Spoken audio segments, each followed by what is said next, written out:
ये वाक़या है मार्च 1981 का। एक ख़तरनाक मुजरिम ट्रायल के लिए कोर्ट पहुंच चुका था। मुजरिम को इतना घिनौना जुर्म करने के बावजूद अभी तक सज़ा नहीं मिली थी कि अचानक अदालत में एक औरत आती है और मुजरिम पे 7 फायर कर देती है।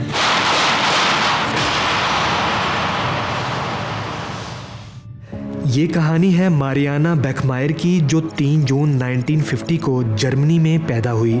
जैसे ही मारियाना बड़ी हुई, मारियाना के फादर ने इसकी मां को डाइवोर्स दे दी। उसके बाद मारियाना की मां ने दूसरी शादी करते ही बेटी को 16 साल की उम्र में घर से निकाल दिया। ना बाप का साया सर पे था, ना माँ की मोहब्बत, मगर मारियाना के अंदर ममता का एक अलग ही एहसास था। वो नहीं चाहती थी जिस तरह उसके साथ हुआ है उसके बच्चों के साथ भी वैसा ही हो। मारियाना मुख्तलिफ रिलेशनशिप्स में रही। इसकी टोटल 3 बेटियां थीं और सबसे छोटी बेटी का नाम एना था। मगर बच्चों के होने के बाद हर लड़का मारियाना को छोड़ जाता। वो अपने बच्चों के लिए जॉब करती और उनका पेट पालती। और एक वाक़ये ने तो उसकी ज़िंदगी पे बहुत बुरा असर डाला। जब वो सेकंड टाइम प्रेग्नेंट थी तो एक डिस्को पार्टी में उसे सेक्सुअली अब्यूज़ किया गया, जिससे वो काफ़ी देर ट्रोमा में रही।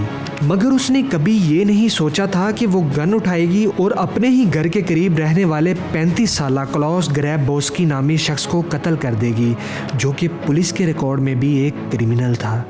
होता कुछ यूँ है कि मारियाना की तीसरी बेटी एना 7 साल की थी। मारियाना को उससे बहुत मोहब्बत थी। ये 5 मई 1980 का दिन था। मारियाना नाइट ड्यूटी करके आराम कर रही थी। एना को क्लॉस जब बाहर देखता है तो कैट के साथ खेलने के बहाने अपने घर बुला लेता है। एना कैट को देखकर बहुत एक्साइटेड थी, मगर वो ये नहीं जानती थी कि ये शख्स कितना ख़तरनाक है। पहले क्लॉस नामी इस बुच्चर ने उस सेना को सेक्सुअली असॉल्ट किया। ये 7 साला मासूम बच्ची इस 35 साला बुच्चर के सामने क्या करती, रो ही सकती थी, मगर अचानक रोना बंद हो गई क्योंकि अब वो इसका गला दबा कर इसे मार चुका था। सिर्फ इतना ही नहीं, इस कातिल ने एना को एक डिब्बे में बंद करके दरिया के किनारे फेंक दिया। मारियाना परेशानी की हालत में एना को ढूंढती रही, यहाँ तक कि इसने पुलिस स्टेशन रिपोर्ट दर्ज करवा दी।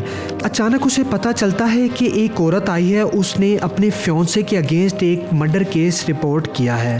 असल में ये क्लॉस की फियांसे थी, जिसको सारा माजरा पता लग चुका था। पुलिस ने इस कातिल क्लॉस को अरेस्ट कर लिया और वो अपना जुर्म भी कबूल कर चुका था। इसी तरह ही वक्त गुजरता गया और ये 6 मार्च 1981 का दिन था। थर्ड ट्रायल के लिए क्लॉस को कोर्ट में पेश किया जाता है। इतनी देर हो गई थी और ये कातिल अभी तक जिंदा था। मारियाना को इसका एक एक सांस लेना भी बर्दाश्त नहीं हो रहा था और वो अपनी प्यारी बेटी एना का बदला लेना चाहती थी। 6 मार्च के इस दिन मारियाना कोर्ट में आती है और पिस्टल से क्लॉस पे 7 फायर कर देती है। उसकी बैक पे 6 फायर लगते हैं और मौके पे ही क्लॉस मारा जाता है। मारियाना का कहना था, मैं इसके चेहरे पे नहीं मार सकी, और खुद को पुलिस के हवाले कर देती है। लोग मारियाना के हक में ही बोल रहे थे। दाद के तौर पे इसे रिवेंज मदर पुकारा जाने लगा। जब डॉक्टर्स इसका राइटिंग सैंपल ले रहे थे, मारियाना ने लिखा, I did it for you Anna, और 7 हार्ट्स ड्रॉ किए, जो कि एना की 7 साल उम्र को रिप्रेजेंट कर रहे थे। 1983 में मारियाना को 6 साल की कैद सुनाई जाती है और 3 साल बाद इसे पेरोल पे रहा भी कर दिया गया। मारियाना की लाइफ स्टोरी एक स्टर्न मैगजीन ने 2.5 लाख डच मार्क में खरीदी, जो कि जर्मन करेंसी है। मारियाना की डेथ 46 साल की उम्र में जर्मनी में ही हुई।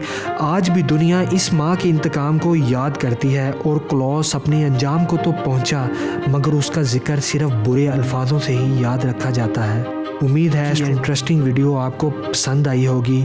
इसी के साथ हमें इजाज़त दीजिए।